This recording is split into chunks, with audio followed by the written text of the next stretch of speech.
রাজা ভাত খাওয়াতে এটাই ছিল আমাদের আস্তানা, মামন ট্রেকার্স হাট।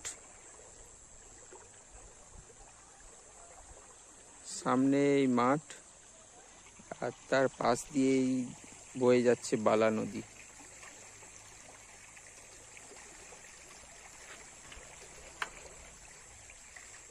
রাজা ভাত খাওয়া বক্সা রেঞ্জের পাশ দিয়েই এই বালা নদী বয়ে চলেছে।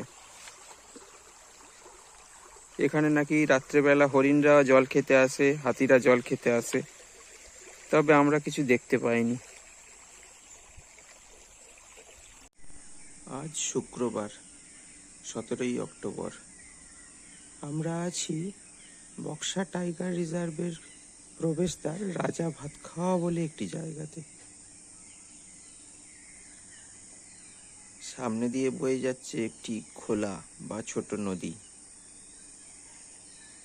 জঙ্গলে ভর্তি নদীর ওপাশটা।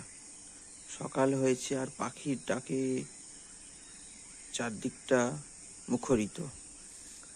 আর জঙ্গলের এই পাশেই আমাদের হোমস্টে। ভীষণ ন্যাচারাল পরিবেশে আছি আমরা।